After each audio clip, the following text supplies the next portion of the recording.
আজকে আমরা Edward Augustus অ্যাকারম্যানের population resource রিজিয়নের ধারণাটি নিয়ে আলোচনা করব। তিনি একজন আমেরিকান জিওগ্রাফার ছিলেন। তিনি 1967 খ্রিস্টাব্দে পপুলেশন রিসোর্স রিজিয়নের ধারণাটি একটি আর্টিকেলে প্রকাশ করেন। এই আর্টিকেলটির নাম হলো population, natural resource and technology. এই আর্টিকেলটি যে জার্নালে প্রকাশিত হয় তার নাম the annals of the American academy of political and social science. এরপর আমরা দেখব তিনি ওয়ার্ল্ড রিজিওনালাইজেশন স্কিমটি তিনটি ক্রাইটেরিয়াকে ইউজ করে তৈরি করেন। First, population factor; second, resource factor; and the third one is technology factor. আচ্ছা, আমরা যে দেখতে পাই আমাদের ভারত, পাকিস্তান, বাংলাদেশ, শ্রীলঙ্কা ইত্যাদি দেশগুলি উন্নয়নশীল, আবার বিভিন্ন দেশ যেগুলি অনুন্নত, যেমন ইথিওপিয়া, উগান্ডা, আবার ইংল্যান্ড, মার্কিন যুক্তরাষ্ট্র, ইউরোপের পশ্চিম অংশের দেশ অর্থাৎ ফ্রান্স, জার্মানি, এগুলো অধিক উন্নত। কিন্তু এই পার্থক্যের কারণ কি? অনুন্নত দেশগুলি বা কেন উন্নত নয়? তার কারণ হিসেবে আমরা বলতে পারি কোনো অঞ্চল বা কোনো দেশের উন্নতি বা অনুন্নতি মানুষের জীবনদশার উপর নির্ভরশীল। আর মানুষের জীবনদশা নির্ধারিত হয় কোনো অঞ্চলে বসবাসকারী মানুষের সংখ্যা, সেসব মানুষের দক্ষতা এবং সেই অঞ্চলে প্রাপ্ত সম্পদের উপর। রিসোর্স এবং পপুলেশনকে ভিত্তি করে এগোলে এই দুটি ফ্যাক্টরের মধ্যে আমরা তিন রকম সম্পর্ক দেখতে পাই। প্রথম চিত্রটি যেটি আমরা দেখছি, এক্ষেত্রে রিসোর্সের দিকটা একটু উঠে আছে এবং পপুলেশনের দিকটা অনেকটাই নেমে আছে, অর্থাৎ এক্ষেত্রে রিসোর্স কম কিন্তু পপুলেশন বেশি। কোনো কোনো দেশে এটি দেখা যায়, এটিকে ওভার পপুলেশন বলা হয়। এক্ষেত্রে একটি অসামঞ্জস্য অবস্থার সৃষ্টি হয়। এক্ষেত্রে একটি কার্যকরী জমির তুলনায় জনসংখ্যা অধিক পরিমাণে থাকে এবং বেশিরভাগ মানুষ পরিশ্রমী হলেও খুব অল্প সংখ্যক মানুষই সেই জমিতে কাজ করার সুযোগ পায়। এর ফলে শ্রমের অপচয় ঘটে। এর ফলে অধিক জনসংখ্যার কারণে কোনো কর্মক্ষেত্রে সমস্ত কর্মীদের বিনিয়োগ করা যায় না এবং কাজকর্মের অভাবে মানুষের মধ্যে দারিদ্র্য, অশিক্ষা বৃদ্ধি পায়। আবার কোনো কোনো দেশে রিসোর্স বেশি কিন্তু পপুলেশন কম দেখা যায়। এক্ষেত্রে একটি অসামঞ্জস্য অবস্থার সৃষ্টি হয়, যেটিকে বলা হয় আন্ডার পপুলেশন। আমরা এখন যে চিত্রটি দেখছি সেটি হচ্ছে আন্ডার পপুলেশনের চিত্র। এই চিত্রটি থেকেই বোঝা যাচ্ছে রিসোর্স ফ্যাক্টরটি অনেকটাই নিচে নেমে আছে এবং পপুলেশন ফ্যাক্টরটি বেশ উপরে উঠে আছে। এর থেকে বোঝা যাচ্ছে যে মানুষ ও সম্পদের মধ্যে একটি অসামঞ্জস্য অবস্থা বিরাজমান। এর ফলে জনসংখ্যার পরিমাণ কম থাকায় সম্পদ আবিষ্কার করা খুবই অসুবিধাজনক এবং প্রযুক্তিবিদ্যায় অদক্ষ হওয়ার জন্য সেই সব অঞ্চলে সম্পদের আধিক্য থাকলেও সেটিকে আবিষ্কার করা যায় না এবং সম্পদগুলি ইউটিলাইজ করা যায় না। এরপর আমরা যে চিত্রটি দেখতে পাচ্ছি সেখানে দেখতে গেলে রিসোর্স এবং পপুলেশন এই দুটি ফ্যাক্টর প্রায় সমান, অর্থাৎ পুরোপুরি সমান না হলে এর মধ্যে একটা সাম্য অবস্থা দেখা যাচ্ছে, যেটিকে বলা হয় অপটিমাম পপুলেশন। কোনো কোনো দেশে এই ধরনের অবস্থাও দেখা যায়। এরপরে আমরা যে চিত্রটি দেখতে পাচ্ছি সেখানে পপুলেশনের দিকটা বেশ খানিকটা নেমে আছে এবং রিসোর্সের দিকটা অনেকটাই উঁচু হয়ে আছে, অর্থাৎ এক্ষেত্রে পপুলেশন একটি বোঝা স্বরূপ এই চিত্রটিতে অবস্থান করছে, যেখানে পপুলেশনকে রেড মার্ক এবং রিসোর্সকে গ্রিন মার্ক দিয়ে দেখানো হয়েছে। এই প্রসঙ্গে জেনে রাখা দরকার যে পপুলেশন বলতে বোঝায় কোনো একটি নির্দিষ্ট ক্ষেত্রের মধ্যে যে নির্দিষ্ট সংখ্যক মানুষ বসবাস করে সেটি হলো সেই ক্ষেত্রের পপুলেশন। আর রিসোর্স বলতে বোঝায় কোনো বস্তু যদি কার্যকরী হয় তবেই তাকে রিসোর্স বলে গণ্য করা যেতে পারে। অর্থাৎ এই চিত্রটি দেখে বোঝা যাচ্ছে যে পপুলেশনের দক্ষতা কম, তাই তারা প্রাপ্ত সম্পদকে এক্সপ্লোর করতে না পারায় সম্পদের ব্যবহার নেই, তাই সম্পদটি স্থিতিশীল অবস্থায় পড়ে রয়েছে। কিন্তু পপুলেশনের দক্ষতা বৃদ্ধি ঘটলে প্রাপ্ত সম্পদের আবিষ্কার এবং সেটির ইউটিলাইজেশন ঠিকঠাকভাবে হবে, তখন চেহারাটি ঠিক এরকম দাঁড়াবে। অর্থাৎ এক্ষেত্রে রিসোর্সের কার্যকারিতা বৃদ্ধি পাওয়ায় পপুলেশনের জীবনধারণের মান অনেক বেশি উন্নতি ঘটে। অর্থাৎ এই চেহারাটি দেখেই বোঝা যাচ্ছে টেকনোলজিক্যালি স্কিল্ড পপুলেশন এই প্লেটটি অনেকটি উঁচুতে অবস্থান করছে এবং রিসোর্সের প্লেটটি বেশ খানিকটা নিচে নেমে গেছে। অর্থাৎ দক্ষ মানুষ রিসোর্সকে যখন কার্যকরী করে তুলছে তখন সেটি আরও বেশি মূল্যবান হয়ে পড়ায় সেটির ওয়েট আরও বেড়ে যাচ্ছে। এখন আমরা দেখতে পাচ্ছি অ্যাকারম্যান পপুলেশন রিসোর্স রিজিয়নকে মোট 5টি ভাগে ভাগ করেছেন। First, united state type region, second, European type region, third, Brazilian type region এবং fourth, Egyptian type region and the last, arctic desert type region. প্রথমে আমরা চলে আসব ইউনাইটেড স্টেট টাইপ রিজিয়নে, অর্থাৎ প্রযুক্তিবিদ্যায় উন্নত যেসব দেশ যেখানে জনসংখ্যা কম এবং সম্পদ ব্যবহারের পরও অনেক উদ্বৃত্ত সম্পদ বেঁচে থাকে এবং সেগুলিকে রপ্তানি করা যায়, সেই সব দেশগুলিকে বলা হয় ইউনাইটেড স্টেট টাইপ রিজিয়ন। এর কয়েকটি বৈশিষ্ট্য দেখে নেওয়া যেতে পারে। এইসব রিজিয়নের অন্তর্গত দেশগুলিতে জনসংখ্যা কম হওয়ায় খুব ন্যাচারালি প্রযুক্তিবিদ্যায় উন্নত দেশ হওয়ায় সম্পদের ব্যবহার অর্থাৎ সম্পদের ইউটিলাইজেশন হওয়ার পরেও অনেক উদ্বৃত্ত সম্পদ বেঁচে থাকে এবং সেগুলিকে অন্যান্য দেশে রপ্তানি করা যায়। এবং এই রিজিয়নের অঞ্চলগুলি একটি বিশাল ভূখণ্ডকে জুড়ে অবস্থান করছে। এইসব দেশে মানুষের শিক্ষার হার 99.9% হওয়ায় এখানে প্রযুক্তিবিদ্যার অধিক উন্নতি দেখা যায় এবং এই কারণে এখানে উন্নত সংস্কৃতি, উন্নত মানের সামাজিক এবং অর্থনৈতিক উন্নয়নও দেখা যায় এবং এখানে প্রতিটি ব্যক্তির জীবনযাত্রার মানও বেশ উন্নত। এবং এই টাইপ রিজিয়নটি খুব বেশি দিনের পুরনো নয়, 100 থেকে 150 বছরের পুরনো। এবং এই রিজিয়নের অন্তর্গত অঞ্চলগুলি আগে ব্রাজিলিয়ান টাইপ রিজিয়নের মধ্যে পড়তো, কিন্তু তাদের উন্নতি ঘটার কারণে তারা এখন এই স্ট্যাটাসে এসে উপস্থিত হয়েছে। এই রিজিয়নের অন্তর্গত অঞ্চলগুলি হচ্ছে United state, Canada, Australia, New Zealand ইত্যাদি। এরপর আমরা চলে আসব ইউরোপিয়ান টাইপ রিজিয়নে। এই রিজিয়নের দেশগুলিকে এলিট রিজিয়ন বলা হয়, কারণ এইসব দেশগুলি সম্পদের বহন ক্ষমতার সঙ্গে জনসংখ্যা এবং কারিগরি দক্ষতার একটি সুন্দর সম্পর্ক বজায় রাখে। এবং এইসব অঞ্চলে প্রযুক্তিবিদ্যা বেশ উন্নত, কিন্তু জনসংখ্যা বেশি এবং সম্পদের পরিমাণ কম। কিন্তু প্রযুক্তিবিদ্যায় উন্নত হওয়ার কারণে এরা প্রপার সম্পদকে আবিষ্কার করে এবং ঠিকঠাক ইউটিলাইজেশন করতে পারে। কিন্তু ইউনাইটেড স্টেট টাইপ রিজিয়নের তুলনায় এই অঞ্চলের মানুষদের আয় কম এবং প্রত্যেকের জীবনস্তর অপেক্ষাকৃতভাবে নিম্ন। যেহেতু এইসব অঞ্চলে সম্পদ কম অথচ জনসংখ্যা বেশি, এই কারণে এখানে স্ট্রাগল ফর এক্সিস্টেন্স একটি প্রচলন দেখা যায়। আচ্ছা, এরপর আমরা দেখব এই রিজিয়নের অন্তর্গত অঞ্চলগুলি হলো western, southern and eastern Europe, Romania ইত্যাদি।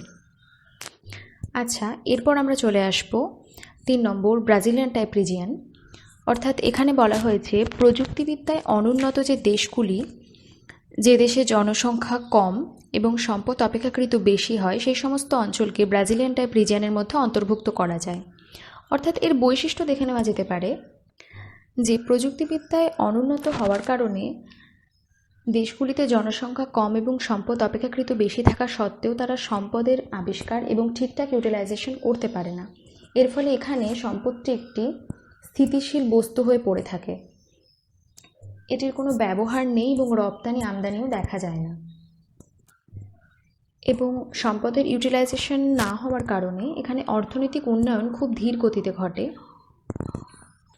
ব্রাজিলিয়ান টাইপ রিজিয়নের মধ্যে একটি অদ্ভুত ধারাবাহিকতা লক্ষ্য করা যায়, অর্থাৎ এই রিজিয়নের অন্তর্গত দেশগুলি যদি আরও অধিক উন্নত হয়ে পড়ে তাহলে হয় সেটি ইউরোপিয়ান টাইপ রিজিয়নের মধ্যে চলে যাবে, অথবা দেশগুলির মান যদি আরও অনুন্নত হয়ে যায় তাহলে সেটি ইজিপ্টিয়ান টাইপ রিজিয়নের মধ্যে নেমে আসবে।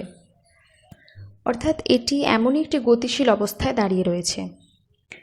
এই রিজিয়নের অন্তর্গত যে দেশগুলি রয়েছে সেগুলি হলো Indo China region, tropical Africa, Latin America ইত্যাদি।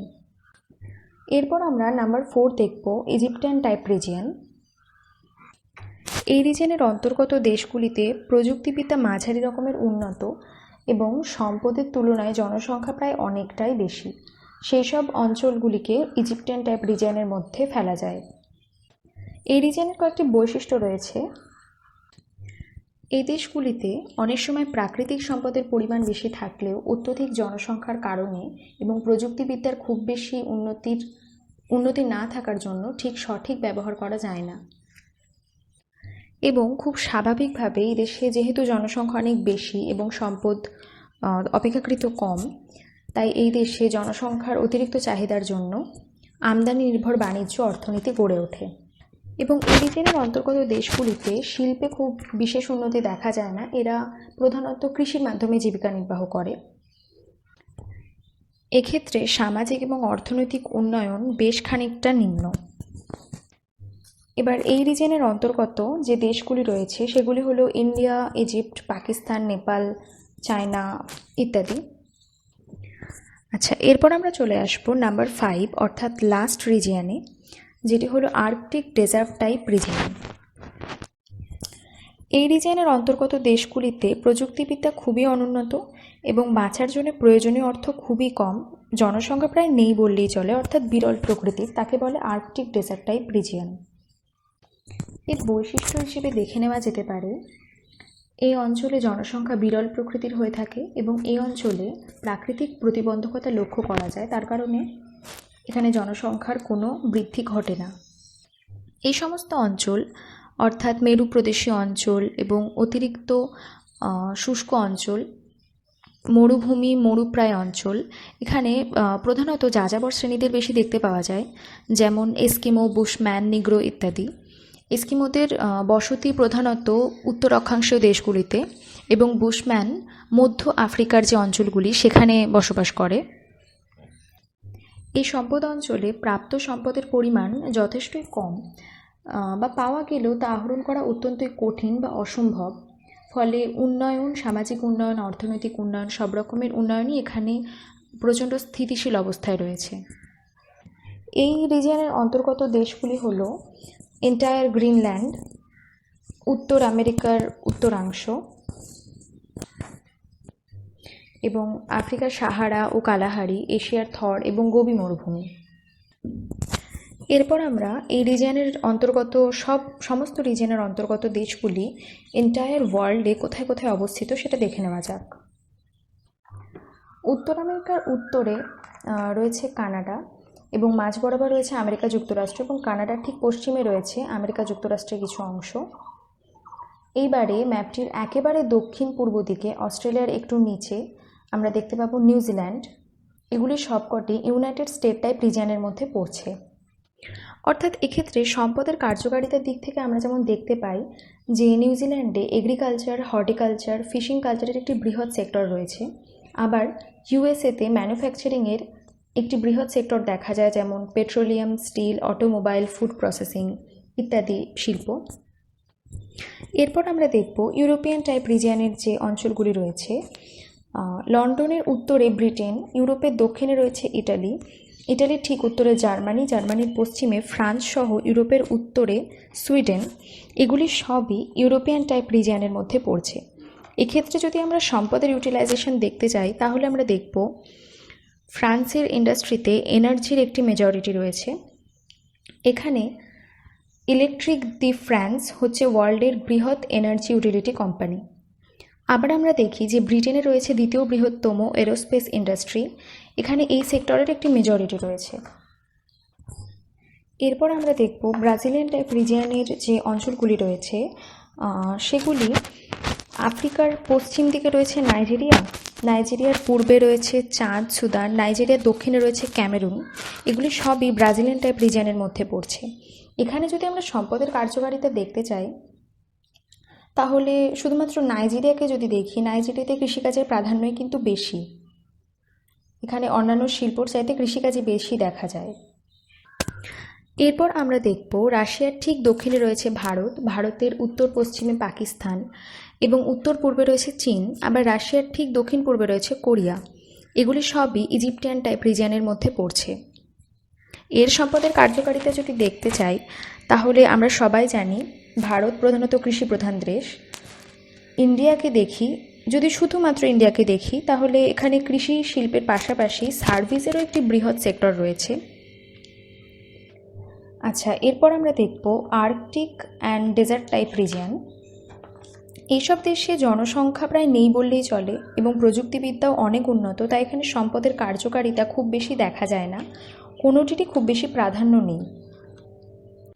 এই রিজিয়নের অন্তর্গত যে অঞ্চলগুলি রয়েছে সেগুলি হলো যেমন যেসব মরু অঞ্চলের নাম আমরা সবাই জানি, যেমন আফ্রিকার উত্তর পূর্বে রয়েছে মিশরের সাহারা মরুভূমি এবং মঙ্গোলিয়ার দক্ষিণ দিকে রয়েছে গোবি মরুভূমি। আবার যেসব তুষারাবৃত অঞ্চল, যেমন উত্তর আমেরিকার উত্তর পূর্বে রয়েছে এন্টায়ার গ্রিনল্যান্ড এবং পৃথিবীর ঠিক দক্ষিণে এন্টায়ার অ্যান্টার্কটিকা, এগুলি সবকটি আর্কটিক ডেজার্ট টাইপ রিজিয়নের মধ্যেই পড়ছে। এখন আমরা যে চিত্রটি দেখতে পাচ্ছি সেটি একটি sketch model world food production and consumption সিস্টেমের। এই মডেলে অ্যাকারম্যান বিশ্বের সমস্ত দেশগুলিকে মোট 4টি ক্যাটাগরিতে ভাগ করেছেন টেকনোলজি এবং পপুলেশনের সম্পর্কের ভিত্তিতে। আমরা এই চিত্রের একদম রাইট টপে দেখব টেকনোলজি সোর্স, নেশন, লো পপুলেশন, এবং তার নিচের যে রেক্ট্যাঙ্গেল সেখানে দেখব টেকনোলজি ডেফিশিয়েন্ট, নেশন, লো পপুলেশন। অর্থাৎ এই দুটো রেক্ট্যাঙ্গেলের মধ্যে বা এই দুটি ক্যাটাগরির মধ্যে লো পপুলেশন ফ্যাক্টরটি কমন ফ্যাক্টর। আবার ঠিক একইভাবে আমরা লেফট টপে দেখব technology source, nation population, nation high population. আবার ঠিক তার নিচের রেক্ট্যাঙ্গেলে দেখব technology deficient, nation high population. অর্থাৎ এই দুটো রেক্ট্যাঙ্গেলের মধ্যে আমরা হাই পপুলেশন ফ্যাক্টরটি কমন পাচ্ছি।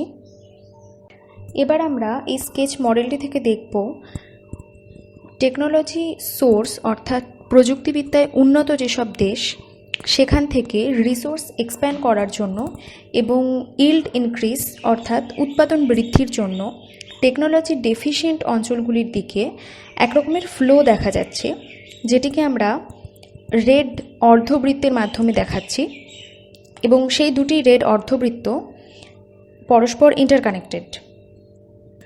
অর্থাৎ এক্ষেত্রে প্রযুক্তিবিদ্যায় উন্নত দেশ থেকে প্রযুক্তিবিদ্যায় অনুন্নত যে দেশ সেখান থেকে দু রকমের ফ্লো আসছে এবং সেই ফ্লো দুটি পরস্পর আন্তঃসম্পর্কযুক্ত।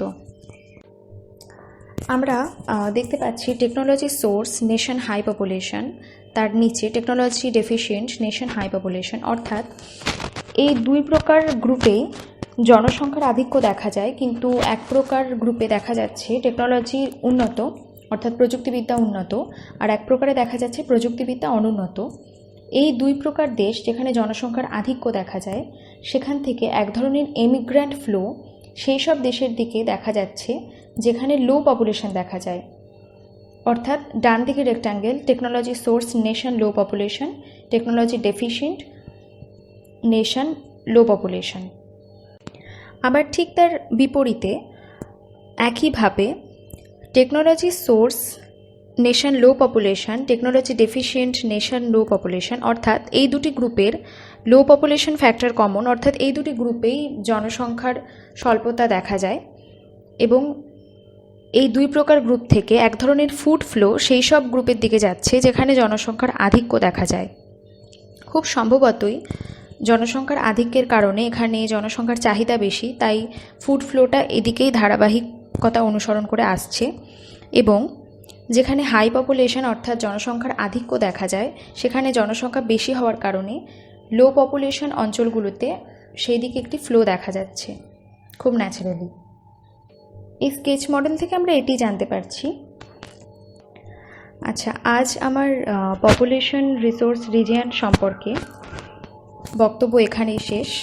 Thank you.